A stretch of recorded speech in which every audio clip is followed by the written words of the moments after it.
I'm Johnny Swinson, and in January I had three men that broke in my house and tried to rob me. They did not expect me to be home, and so myself and my two dogs ran them out. They came back twice more that night. I had a night watchman with me and the police, and they came back. The second time they ransacked my car and got my driver's license out of my billfold and my insurance card and my visa. They came back 2 weeks later and tried to sell those things back to me. I did not take that bait. I eventually got my driver's license and my visa back, and I thought it was over. And then they came back again. They walked me down the hill with my dogs and scared me. And that day they came back and cut my electric wires on my fence. And later on, the next day, came back and disabled my cameras.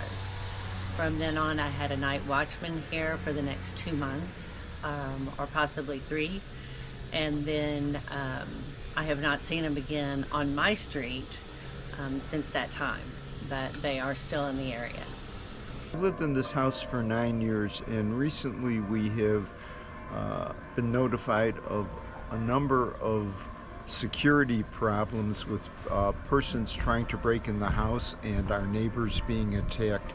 We had a house guest here 2 weeks ago, a Mexican man who is in his early 50s, and on Saturday at about 12:30 in the afternoon, he walked down our street and took a right turn onto Aguacatos to walk into town, and he was met by two young men who looked like, he tells me, who looked like they were on drugs and in their 30s, and probably in their 20s, and they were about to mug him.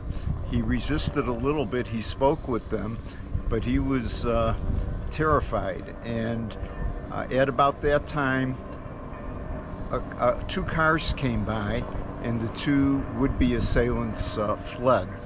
But it was a very bad experience for our house guest. That shouldn't be happening here in our neighborhood. Well, we didn't have as many concerns about security. We weren't familiar with San Miguel. We, like a number of other people, bought our house after a couple of trips here, when we fell in love with the city, saw this beautiful house and what appeared to be a wonderful neighborhood. We didn't have those sorts of security problems in the past, and we always felt safe walking into town. We were a little more careful walking on Aguacatos at night because it wasn't very well lit, but that's changed. There are plenty of lights on Aguacatos now, but with the more recent problems that our neighbors have experienced, we're concerned about walking down the street, even during the daytime. At night, when we walk into town, we no longer walk home. We'll only take a cab if we don't drive. But during the day, it's also a problem, and we're much more concerned now about just being able to walk down our street during the middle of the day without fear of being mugged or robbed. That was never the case until fairly recently, when these problems have arisen here. Well, I think for a long time now, we've had a number of security incidents in the neighborhood.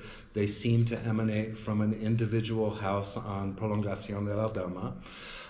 The people who live there have stalked some of our neighbors. They recently, just the other day, mugged someone, threw her to the ground, and attempted to rob her.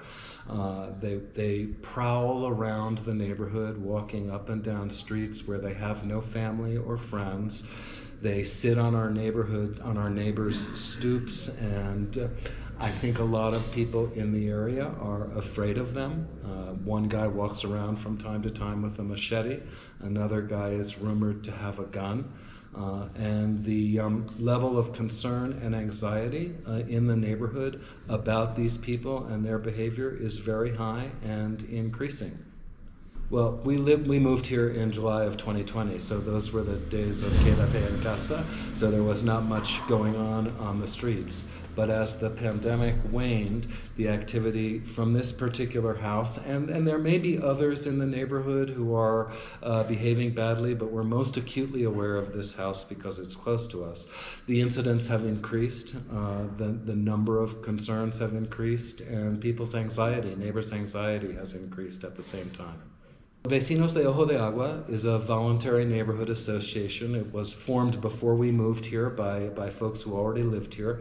The first meeting, I think, was in 2019. We have 40 or 50 households who are members of the group.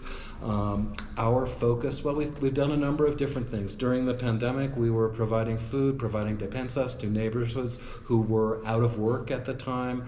We've had English as a second language classes for neighborhood children, but a main focus of the group has always been neighborhood security. That has become a bigger and bigger focus as more and more incidents have occurred in the neighborhood. We are working with Seguridad Pública on prevention efforts, which have been moderately successful, I think, at best, because, as you well know, they're limited in what they can do. We are installing neighborhood cameras all around the neighborhood in an attempt to deter crime and have a record of crimes when they do occur. And we are always looking for more and better ways to increase and enhance the security of the residents.